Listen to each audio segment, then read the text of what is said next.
Hey guys, we're back with another saxophone gear review here on Nick's Saxophone World.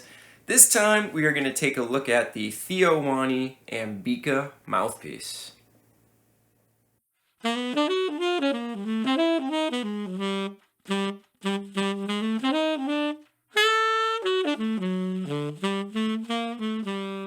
Okay, so as some of you will know, if you're coming over here from our podcast, the Everything Saxophone podcast, I just had the great opportunity to interview Theo Wanne.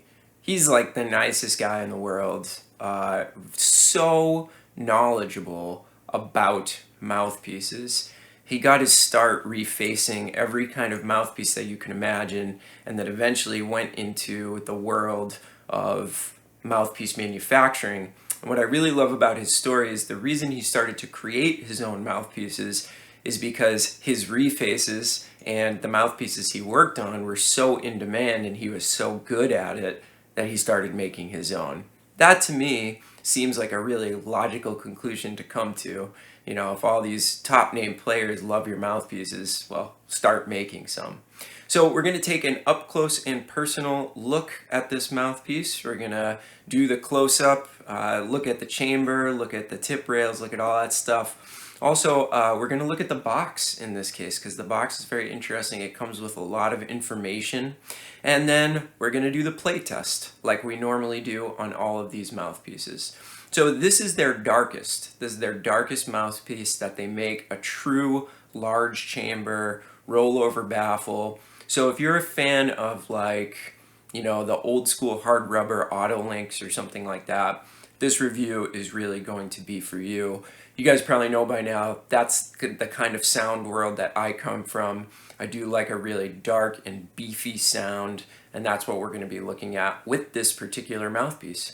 So without further ado, let's get into the up close and personal look at the Theo Wanne Ambika hard rubber tenor saxophone mouthpiece.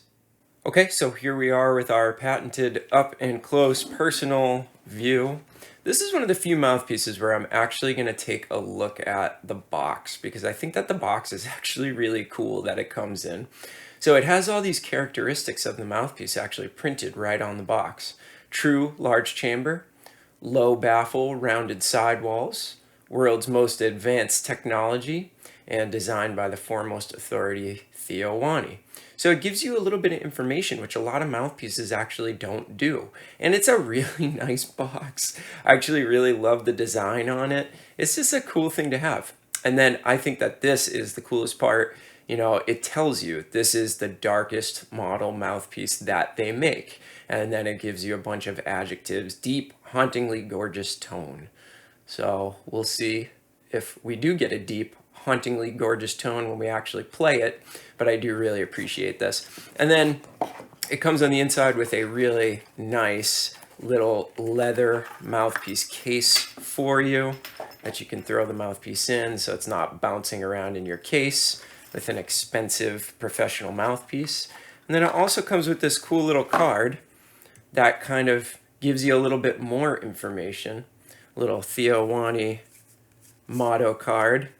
Shows you exactly how to put the ligature on and what direction it's going to go. And it actually comes with Theo's kind of patented ligature that he believes makes his mouthpiece so much more playable.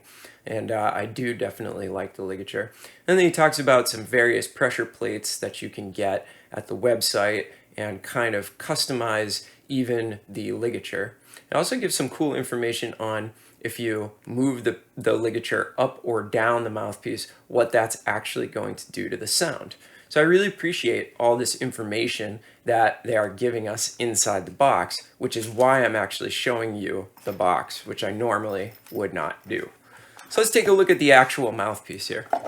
So as you can see, it comes with Theo's ligature. I don't remember what this ligature is actually called, but it's fantastic and it's specially made for his mouthpieces. So that's definitely a bonus. These ligatures are actually very expensive. So you can see has the twist with the pressure plate and there's your ligature. So now let's take a look at the mouthpiece. So as you can see, very, very thin side rails. Theo said the only part of the mouthpiece that he cannot turn over to technology is actually the table, flattening the table and checking the rails. So you can be sure that all of these tables are actually finished by hand, which I think is awesome. For such a large mouthpiece manufacturer, the fact that they are still doing some handwork is pretty amazing. We've also got the metal ring on the end, and I assume that's to prevent the end of the mouthpiece from suffering any splits or anything like that. It also looks kind of cool. I love the gold on the mouthpiece. And you can see he has that same design, if I can get this thing to focus. He has that same design on the back of the mouthpiece, which I also think is pretty cool. It comes with a built-in tooth cushion pad, which is kind of nice. I do appreciate one of those on the mouthpiece. And there's actually an indent in the mouthpiece that the tooth pad actually fits into. Another kind of cool design on that. All right, let's take a look at the interior of the mouthpiece. So you can see it has this rollover baffle, right? So that's nothing extreme. It's going to keep the sound nice and dark. This one is a 7-star tip opening, is what he sent me. As you can see, the 7 stars right there. And then this is the coolest part. Look at the size of that chamber. That thing is huge. That is really, really going to darken your sound, and it's going to allow you to put a ton of air through this mouthpiece. Look at it from the other angle. See how wide open that thing is? No kind of internal shape to it, just a wide open chamber that leads directly into the bore of your instrument. So a beautiful mouthpiece, and you could tell the quality of craftsmanship that went into this particular piece, and really goes into all of Theo's pieces. So now for the most important part, after taking a look at it close up, let's check out what it sounds like. Here we go.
All right, so my overall thoughts on this mouthpiece is that it's fantastic. I love it. It has an even register, top to bottom. You can hear that I can get a really nice subtone sound out of it, and I can push it a little bit harder. But what I really appreciate about this mouthpiece is that when you do push it, the sound does not really brighten up all that much, you know?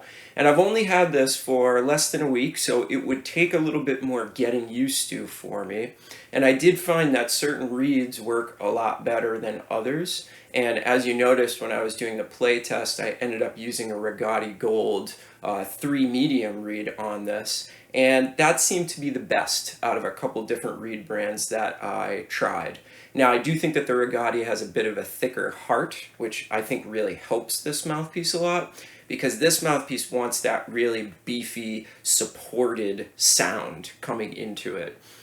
You may have to go back and work on your long tones with this mouthpiece. You heard I cracked a couple of those low notes. That's something that I would have to work on with this, but I have no doubt that if I spent a couple of weeks and months on this mouthpiece, that I could really learn how to control it, and ultimately this would be a fantastic mouthpiece for most of the situations that I play in.